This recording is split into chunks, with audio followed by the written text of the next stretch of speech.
Olá pessoal, tudo bem com vocês? Estão me ouvindo bem aí no fundo? Tá bom? Pessoal, hoje a gente vai continuar, né, o estudo do livro Os Mensageiros. Eu fico muito feliz de estar aqui. Boa noite a todos, boa noite aos internautas. Então a gente vai dar continuidade com o capítulo 41 e o capítulo 42, que tem o título Entre Árvores e o Evangelho no Ambiente Rural. E o assunto que vai permear esses dois capítulos são a relação homem-natureza, em vários âmbitos, tá, gente?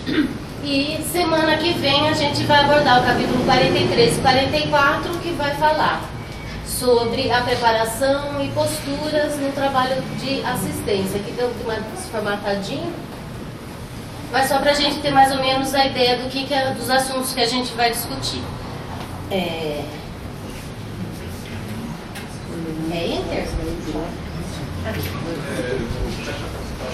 Ah, flecha para baixo. Pessoal, então, o André Luiz, ele começa, eu até vou pegar aqui o texto. Como são dois capítulos, vocês sabem que eu adoro fazer desdobramentos, né? Eu vou pegando, né, desdobro, não vou conseguir desdobrar muita coisa, tá, gente? Porque são dois capítulos, então eu fiquei bem fiel ao capítulo mesmo, tá? E aí os desdobramentos, a gente vai fazendo umas reflexões em casa, né? Porque nunca acaba uma leitura, né, gente? Ela nunca acaba, ela deve pousar em nós como uma semente e ela tem a vida toda para frutificar, né? Então não acaba não. O André Luiz, ele começa mostrando a paisagem, ele é muito descritivo nesses dois capítulos, sabe? E observei que ele é sempre muito descritivo, mas nesses dois eu senti que ele abusou da descrição. Por quê? Porque ele quer realmente ambientar, né? E como está falando muito de natureza, então ele escreve muito. E ele começa esse capítulo justamente com a descrição dessa paisagem, né? Ele começa: decorridos alguns minutos, atingiríamos pequena propriedade rural, povoada de arvoredo acolhedor. Laranjeiras em flor perdiam-se de vista, bananeiras estendiam-se em leque, enquanto o goiabal de longe semelhava-se a manchas fortes de verdura. A relva macia convidava ao descanso, e o vento calmo passava de leve, sussurrando alguma coisa através da folhagem. Então a gente vai observar, eu até aqui, olha, até trouxe umas musiquinhas, não sei, às vezes o som não parece muito, de canto dos pássaros, para a gente ir ambientando, porque é dentro dessa atmosfera que eles vão discorrer acerca de uma série de assuntos evangélicos mesmo, né? Então aqui a gente tem essa paisagem e que ele vai estar nos colocando, né? E vai estar dando uma ênfase nesse capítulo de diferenças nos espaços. Como eles estão no campo, ele vai fazer colocações sobre as diferenças entre o campo e a cidade e a floresta. Mas antes disso, é tão interessante que eles fazem colocações sobre o tempo. E nós sabemos muito bem que tempo e espaço, aqui no nosso mundo material, eles estão intrinsecamente ligados, né? O dia e a noite, na verdade, é um aspecto da nossa espacialidade, do nosso planeta, né? A gente sabe, por exemplo, que Capela é um planeta com 2 sóis. Então o dia e a noite não é a mesma coisa, né? A gente tem um pouco de dificuldade de pensar como é o tempo diferente do nosso, por uma questão cerebral mesmo, né? Mas eles vão conversando, né? Vai falando sobre essas questões da paisagem, e aí continua. Aniceto respirou a longos haustos e falou: os desencarnados, embora não se fadiguem como as criaturas terrestres, não prescindem da pausa de repouso. Em geral, nossas operações à noite são ativas e laboriosas. Apenas 1/3 dos companheiros espirituais no serviço na crosta conservam-se em atividade diurna. E notando-nos a curiosidade justa, sentenciou. Aliás, isto é razoável. O dia terrestre pertence com mais propriedade ao serviço do espírito encarnado. O homem deve aprender a agir, testemunhando compreensão das leis divinas, pelo menos durante certo número de horas. Deve estar mais só com as experiências que lhe dizem respeito, né? E aí ele faz essa colocação: o dia e a noite constituem para o homem uma folha do livro da vida. A maior parte das vezes a criatura escreve sozinha a página diária, com a tinta dos sentimentos que lhe são próprios, nas palavras, pensamentos, intenções e atos. E no verso, isto é, na reflexão noturna, ajudamos-lo a retificar as lições e a acertar as experiências quando o Senhor não o permite. Então é muito interessante, né? Ele faz essas colocações. E o que ele está nos dizendo, né? Que a maior parte da espiritualidade superior, né, que nos ajuda, ela vai atuar junto de nós à noite e não durante o dia, né? O dia nós com certeza mantemos uma ligação full time, né, desde antes de reencarnarmos e depois que desencarnarmos com o nosso anjo de guarda, né? Mas a gente tem espíritos familiares, espíritos mentores, e o forte mesmo da convivência que nós temos, eles estão nos dizendo que é à noite, né? E nós sabemos muito bem que durante a noite a gente tem verdadeiramente uma outra vida, né? E a gente esquece justamente por não conseguir, na verdade, equilibrar duas consciências, né? Dois conjuntos de informações e realidades e contextos, né? Por isso a gente tem sensações, tem informações, a gente tem os aconselhamentos e a gente também tem as fugidas, né? De qualquer forma, essa espiritualidade sempre está nos esperando, né? A gente que meio que por livre-arbítrio e sintonia e afinidade os acompanha em trabalho e estudo ou vai fazer outras coisas, né? A verdade é bem essa, né, gente? Às vezes a gente vai lembrar de fragmentos simbólicos, os sonhos, etc, né? Então é bem interessante essa questão. E aqui ele já vai falando sobre as questões do próprio espaço igualmente, né? Então ele vai falando, eu fui fazendo um pouco de resumo, tá, gente?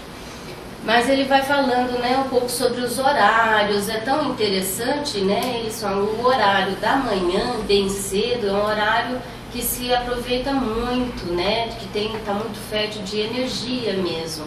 E é algo que a medicina tradicional chinesa nos conta. Pode falar, querida.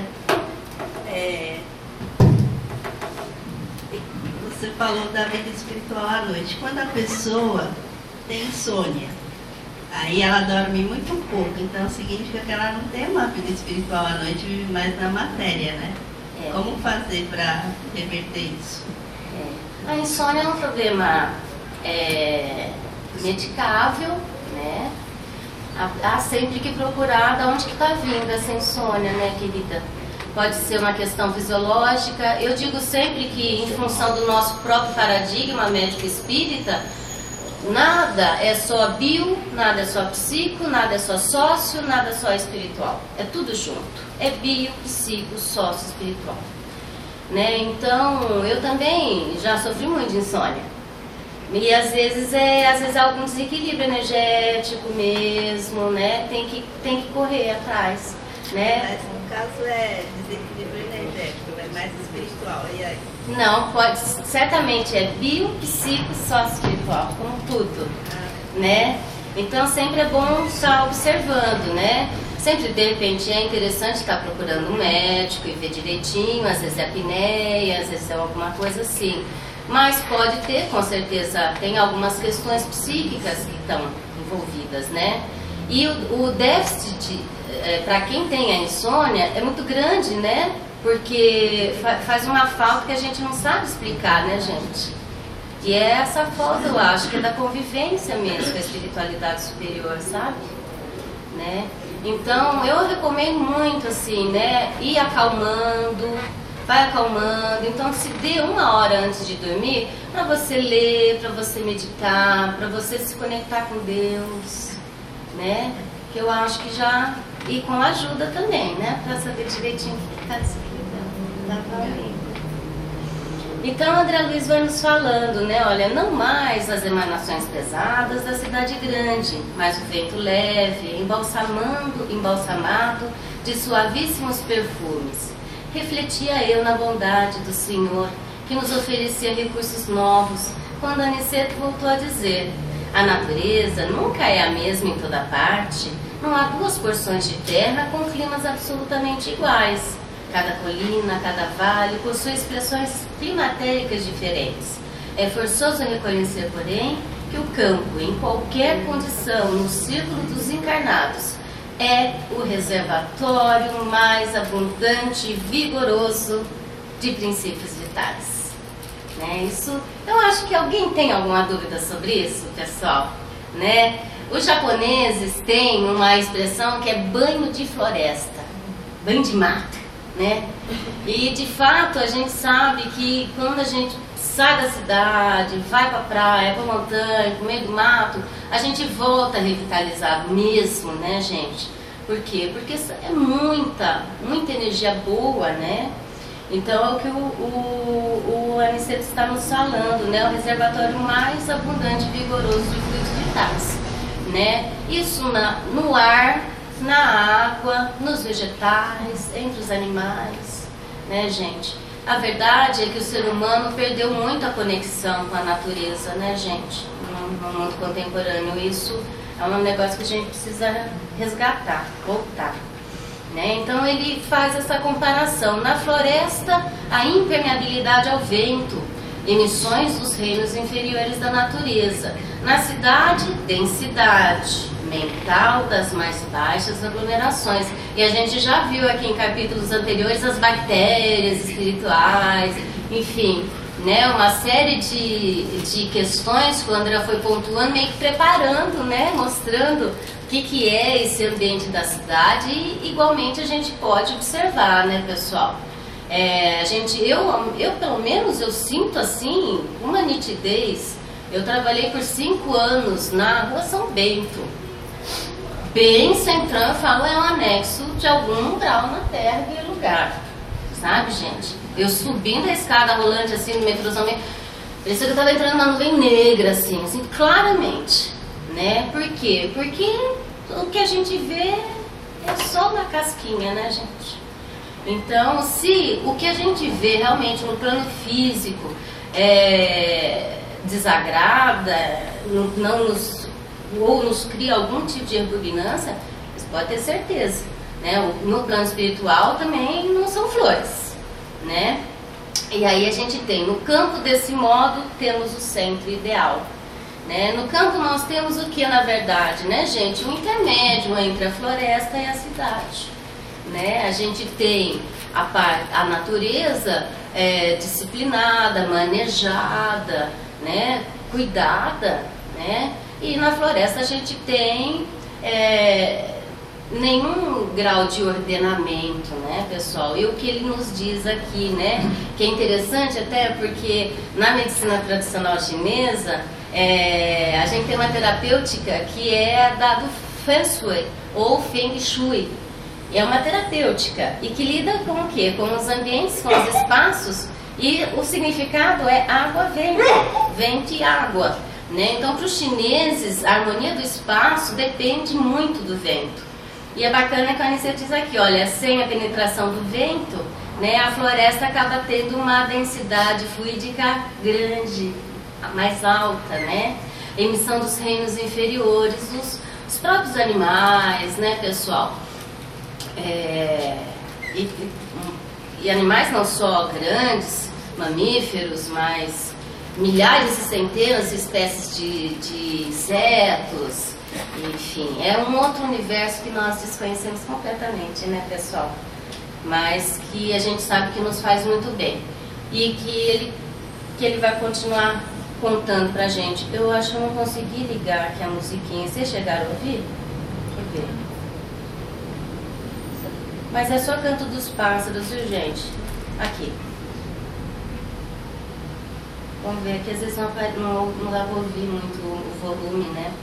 Então ele diz o seguinte: o campo é nosso generoso caminho central, a harmonia possível, o repouso desejável. E ele vai contando que via o crepúsculo, né? Ele já estava no entardecer. E o André comenta: observei que nas vizinhanças havia grande quantidade de trabalhadores espirituais. E apontando os servidores que iam e vinham, considerou: Aniceto, o reino vegetal possui cooperadores numerosos. Vocês possivelmente ignoram que muitos irmãos se preparam para o mérito de nova encarnação no mundo, prestando serviço aos reinos inferiores. O trabalho com o Senhor é uma escola viva em toda a parte. Né? Então aqui a gente tem, pessoal, né, eu até trouxe essa imagem, eu não sei, sempre que eu penso muito, né, numa relação muito amistosa entre o homem e os animais mais selvagens, eu lembro do Daniel na cova dos leões, né? E que não o comeram, né? Estavam ali famintos. Ele foi preso por Nabucodonosor, né? E os animais não devoravam, né? Não devoravam Daniel. E a gente tem nas doutrinas espiritualistas, né, muitas informações que a gente não tem como constatar, né, pessoal? Não é fé raciocinada, né? Mas que falam dos elementais, os gnomos, os duendes, não sabemos, né? No universo espírita nós temos muito poucas informações a respeito deste universo, né? Mas que as informações que nós temos é que são construtores, né? E que junto deles existem uma pleiade de espíritos de escola, né? De altíssima elevação, e que ajuda a organizar toda a fauna terrestre, né?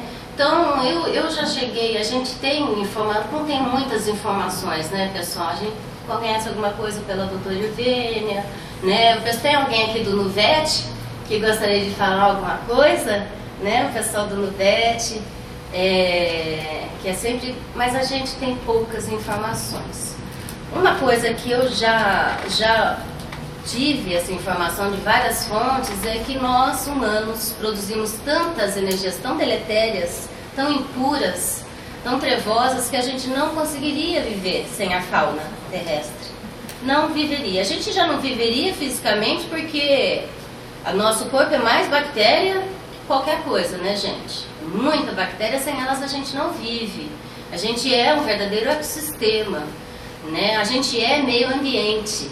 Né? Eu digo sempre isso aos meus alunos.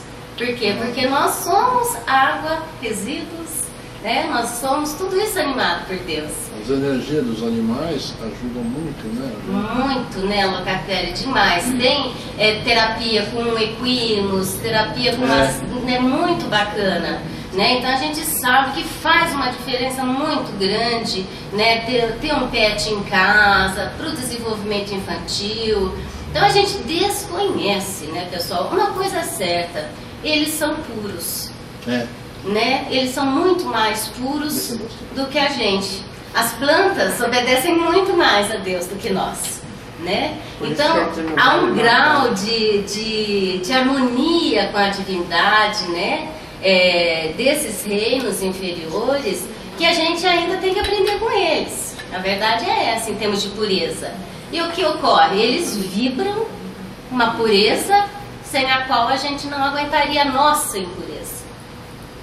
Né? Então é muita gratidão que a gente tem que ter, é muita gratidão. Vegetal, animal, né? Tudo. Então isso, como é que a gente vai expressar essa gratidão, meus anjos?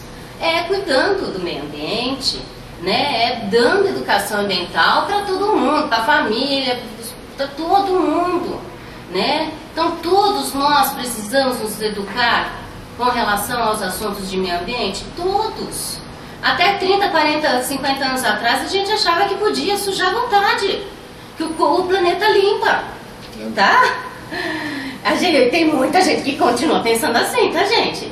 Que existe fora, e o fora é o quintal do vizinho, Tem uma ONG ambientalista dos Estados Unidos que se chama Não no Meu Quintal. Eles não têm vergonha de ser egoístas. É muito impressionante, né? Não no meu quintal, né? Então no seu tudo bem. Não tem fora, né, pessoal? O planeta é um. E não tem fora porque todas as nossas ações ficam gravadas em nosso perispírito.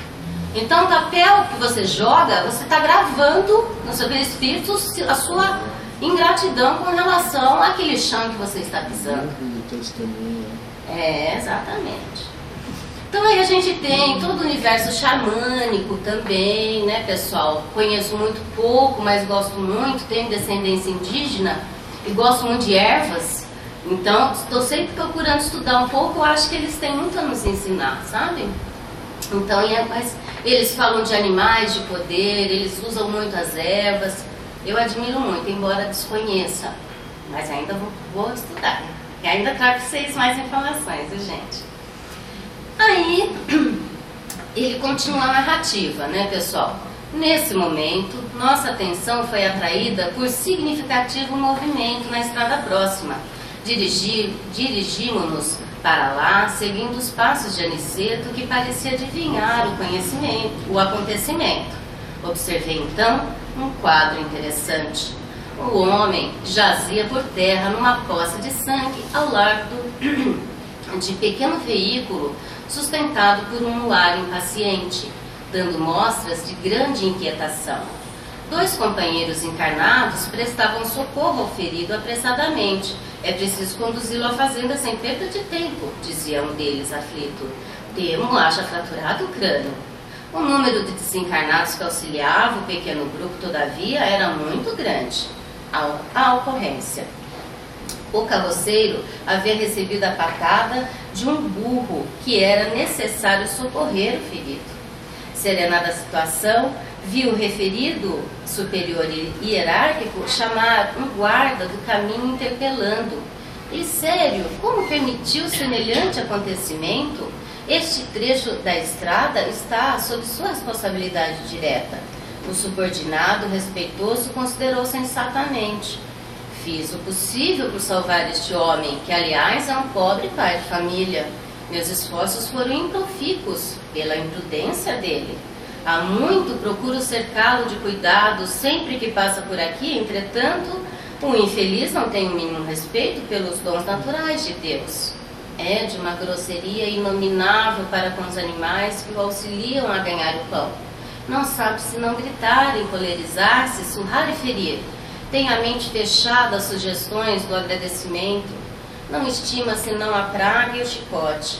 Hoje, tanto perturbou o pobre mular, o pobre burrinho, né, o burro, que o ajuda, tanto o castigou que pareceu mais animalizado. Quando se tornou quase irracional pelo excesso de fúria e ingratidão, meu auxílio espiritual se tornou ineficiente. Atormentado pelas descargas de cólera do condutor, o burro humilde o atacou com a pata. Que fazer? Minha obrigação foi cumprida. Aqui eu trago imagens de Francisco de Assis, tá, gente? Vocês observaram? Francisco com lobo, conhecem essas histórias de Francisco de Assis? Ele igualmente domou um lobo que estava matando muita gente na cidade e foi assim conversando, né? Que a gente tem na palavra, pessoal, o resultado de uma sintonia, de uma vibração, né? E o que a gente vê aqui nesse relato, né? O carroceiro chicoteava horrores, né? Segundo o próprio protetor espiritual dele, era de uma grosseria inominável, né? E o burrinho se protegeu, né, gente?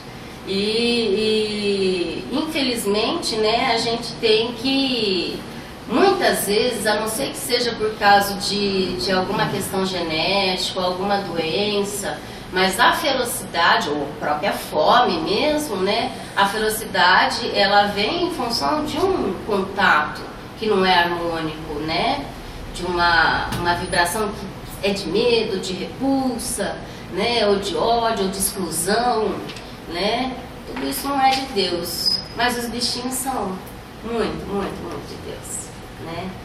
E aqui o que aconteceu, né? O cara ficou ferido e eles estão conversando.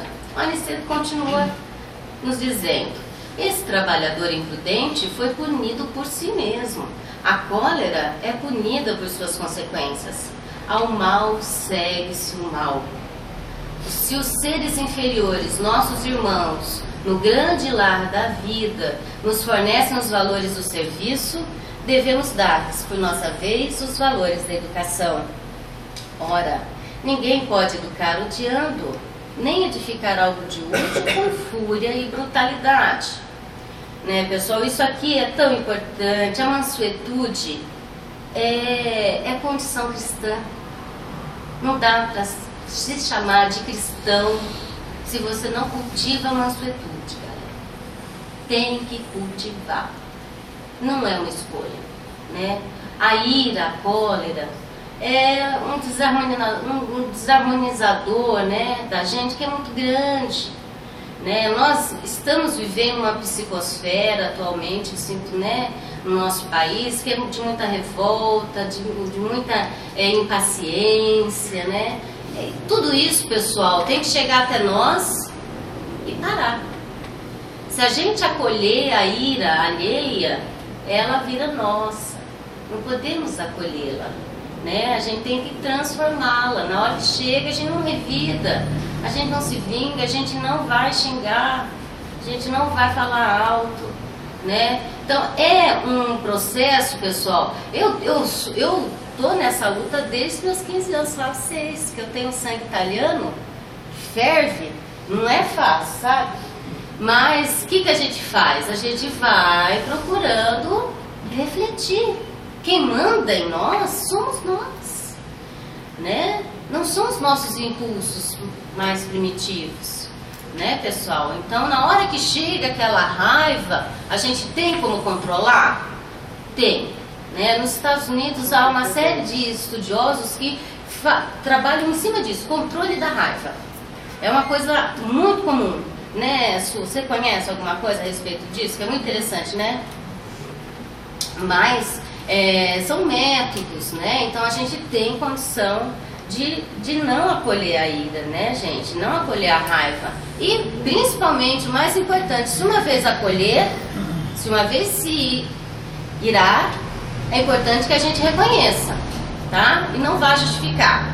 Ah, porque eu fui injustiçado, ah, porque isso é um absurdo, porque Amiga, não existe raiva sem corpo. Então, como controlar a raiva, não é? Temos a respiração, temos os batimentos cardíacos, temos a postura, temos a mudança da face, né, da musculatura do maxilar.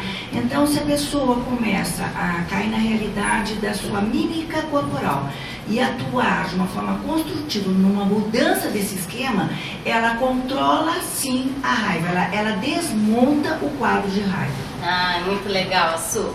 Exatamente, porque aí tem o rapto da... É o rapto da hipófise, né? Que é o nosso cérebro, lembra das casas mentais? Então, o nosso cérebro reptiliano rapta o nosso córtex e a gente perde a cabeça, né? Perde mesmo. A cabeça que nós temos, que é o córtex, que é a razão que vai falar: opa, eu não posso mirar. É isso, eu não posso, porque isso não me faz bem, não faz bem ao outro, isso é altamente antagônico a tudo que o Cristo nos pede, né? Então, a mansuetude é caminho, né, gente, que a gente precisa percorrer. E indicando o grupo que conduziu o ferido a uma casa próxima, concluiu imperturbável: como homem comum, nosso pobre amigo sofrerá muitos dias, chumbado ao leito. Entre as aflições dos familiares, demorar-se-á um tanto a restabelecer o equilíbrio orgânico. Mas como espírito eterno, recebeu agora uma lição útil e necessária. Sentiu uma violência, né? Um retorno da própria violência, né, pessoal, dele, né? Altamente surpreendido, reparei na grande serenidade do nosso orientador e comecei a compreender que ninguém desrespeita a natureza sem o doloroso choque de retorno a todo tempo. A todo tempo, pessoal. Né? Então aqui eu até trago um pedacinho aqui do Pensamento e Vida, e ele vai falar um pouquinho, é o único desdobramento que eu vou fazer, viu gente?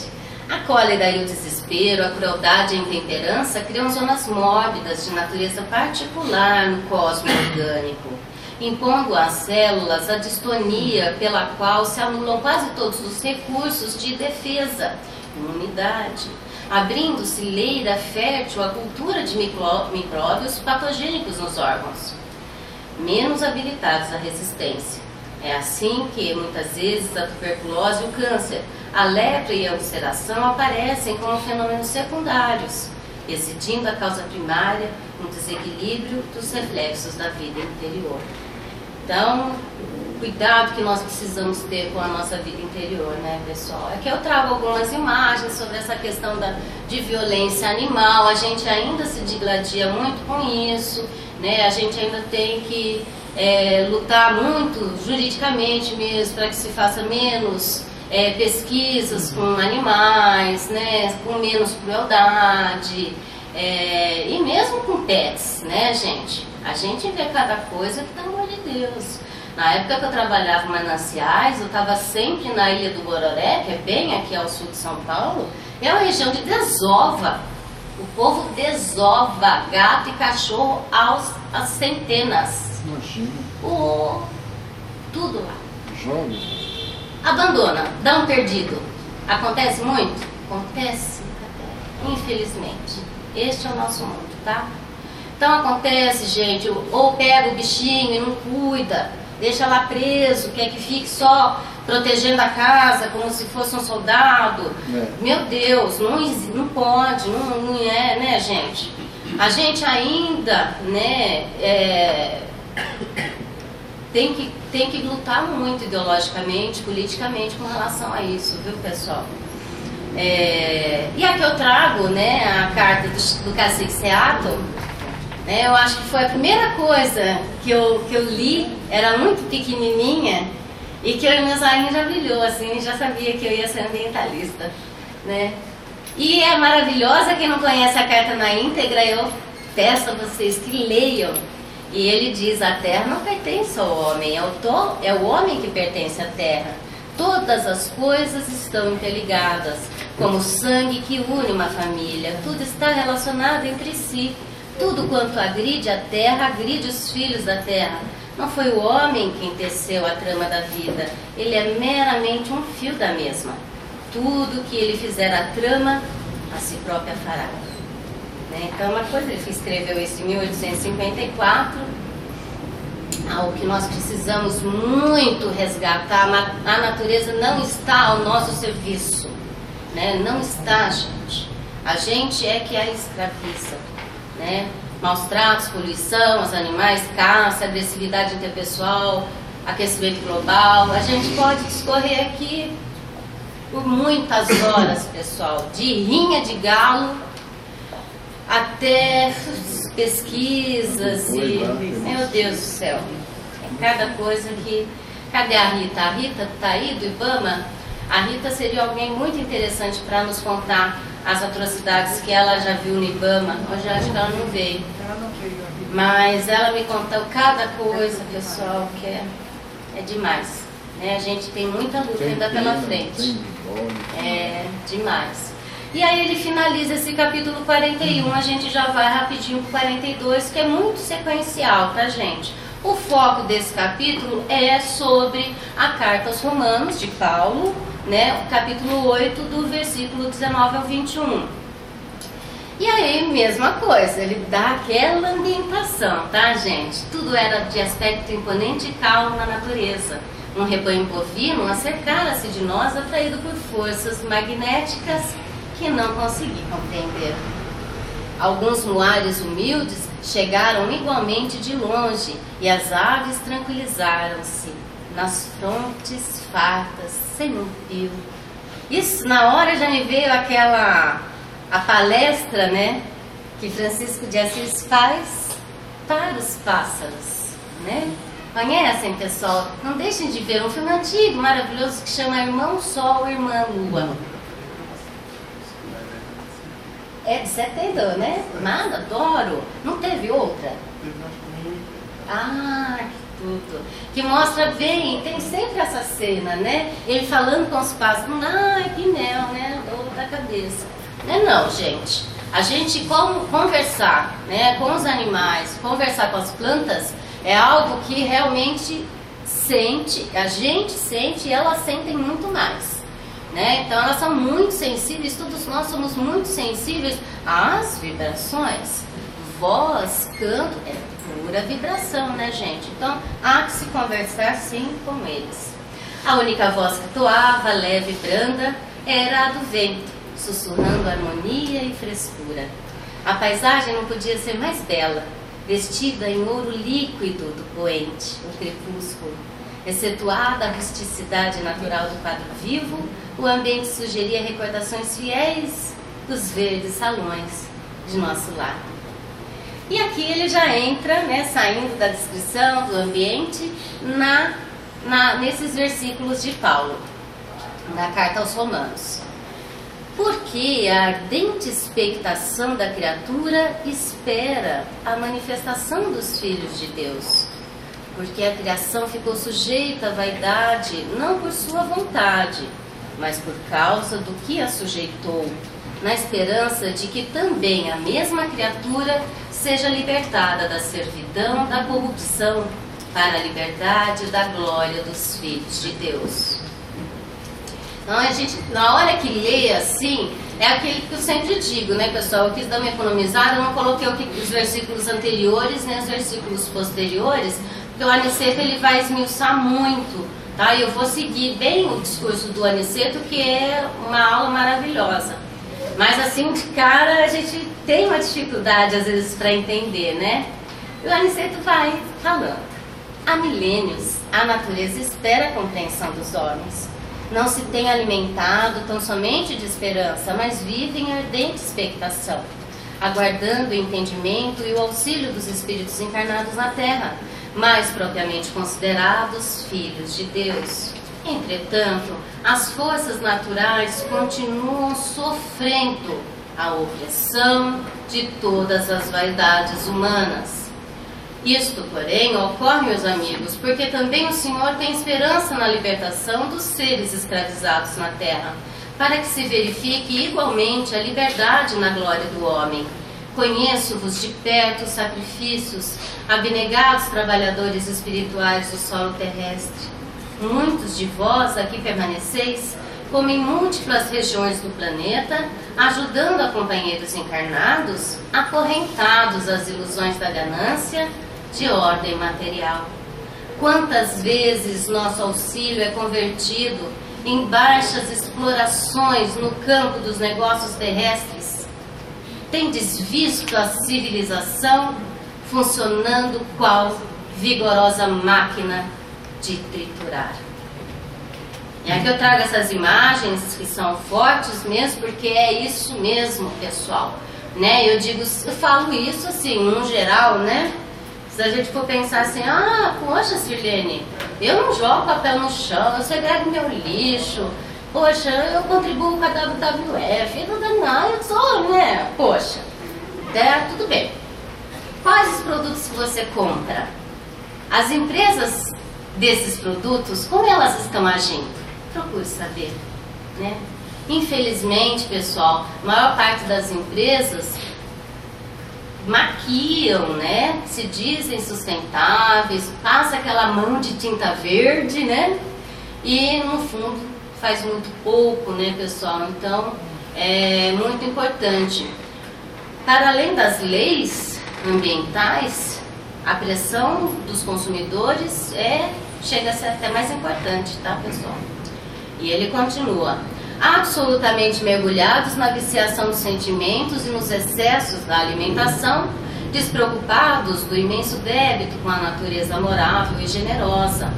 Eles oprimem as criaturas inferiores, ferem as forças benfeitoras da vida, são ingratos para com as fontes do bem, atendem às indústrias ruralistas, mais pela vaidade e ambição de ganhar, que lhes são próprias, que pelo espírito de amor. Né? Absolutamente mergulhados na viciação. Aqui, opa, não foi.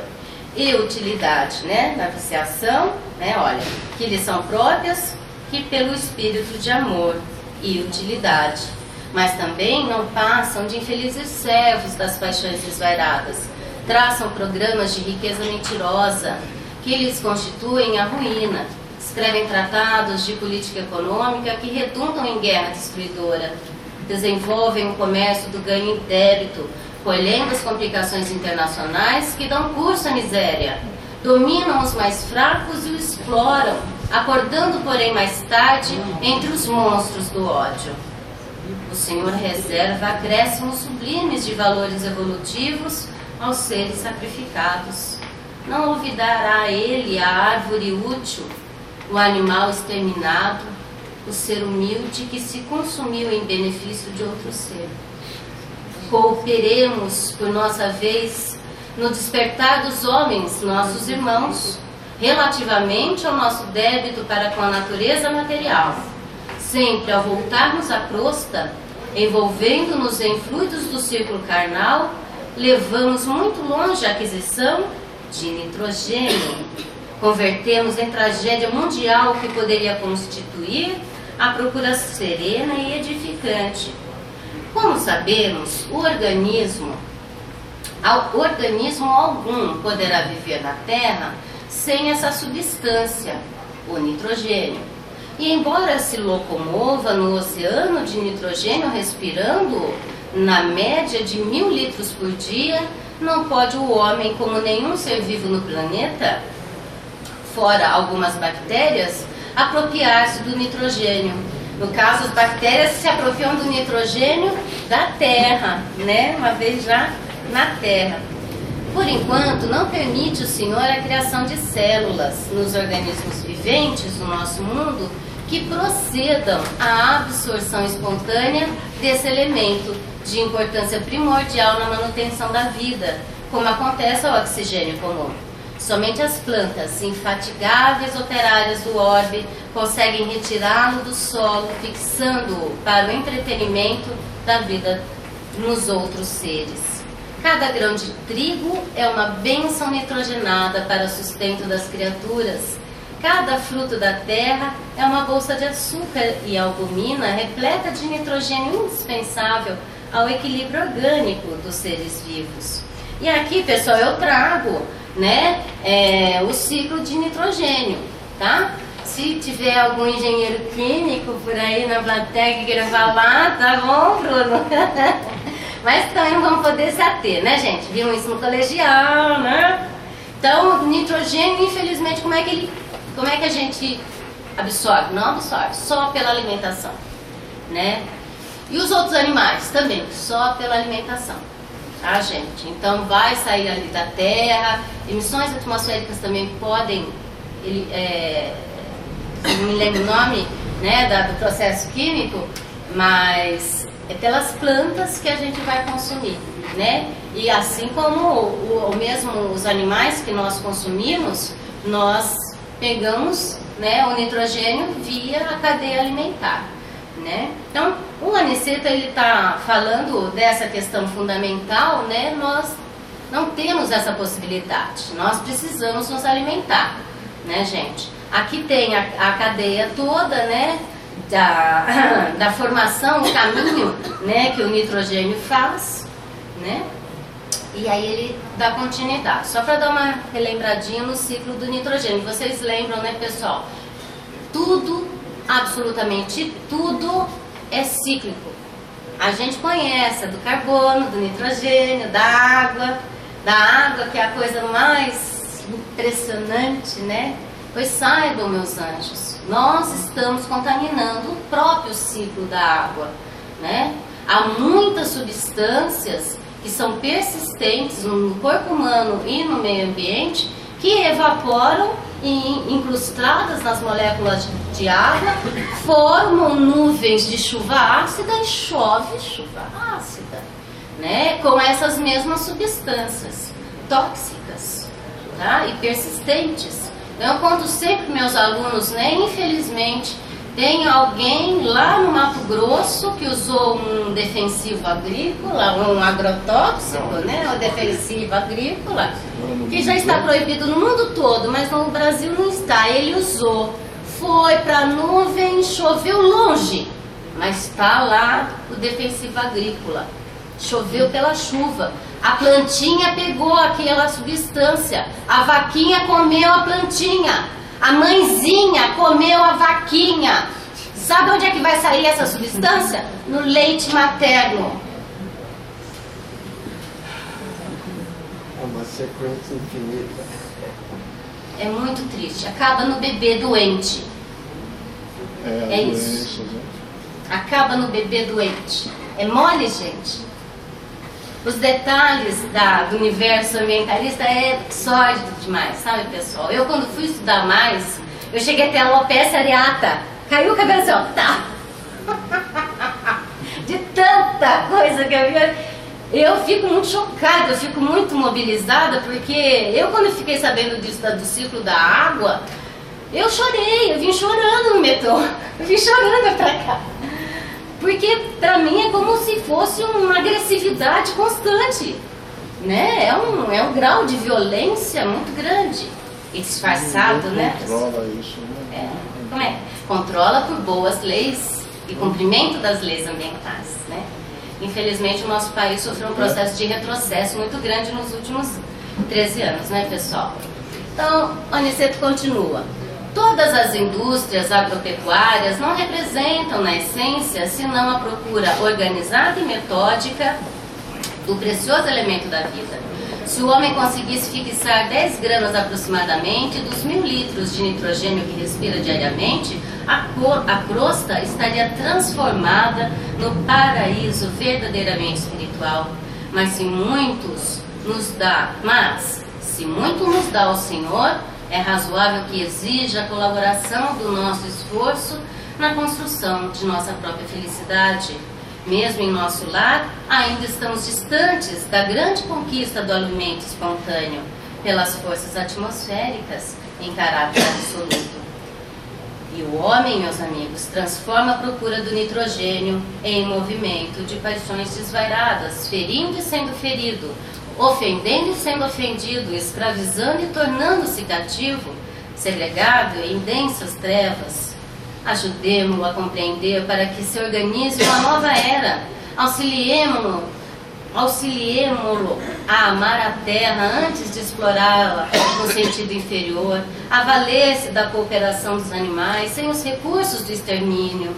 Nessa época, o matadouro será convertido em local de cooperação, onde o homem atenderá aos seres inferiores e onde esses atenderão às necessidades do homem, e as árvores úteis viverão em meio do respeito que lhes é devido. Nesse tempo sublime, a indústria glorificará o bem e, sentindo-nos o entendimento, a boa vontade e a veneração às leis divinas, permitir-nos-á o Senhor, pelo menos em parte, a solução do problema técnico de fixação do nitrogênio da atmosfera. Ensinemos aos nossos irmãos que a vida não é um roubo incessante, em que a planta lesa o solo, o animal extermina a planta e o homem assassina o animal, mas um movimento de permuta divina, de cooperação generosa, que nunca perturbaremos sem grave dano à própria condição de criaturas responsáveis e evolutivas. Não condenemos, auxiliemos sempre. Então aqui eu trago, né, pessoal, aqui essa questão que ele aborda, né, que é da própria cadeia alimentar, né, pessoal.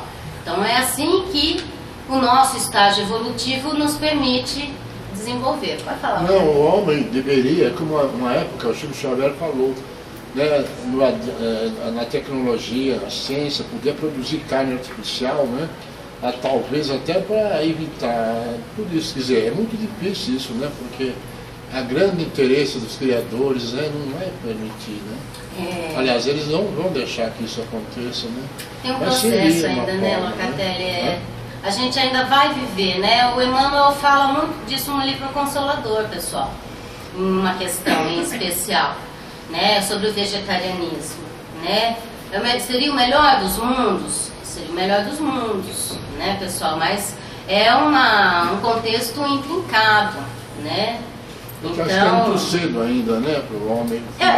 Não vai ser de uma hora para outra, né, Locatelli, que a gente vai parar de precisar da carne, né? Eu fui vegetariana por 5 anos e tive que voltar, por questões de saúde.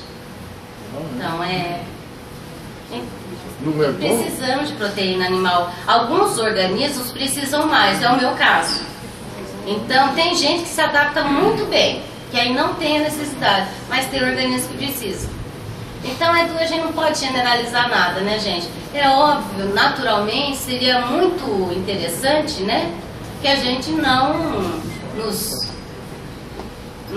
devorássemos os nossos irmãos superiores. É bem isso, né? A Manu fala isso a caminho da luz, né? Em Capela, na hora, quando viemos de Capela, nós não que viemos de lá, mas os caras lá já não comiam mais carne. Não.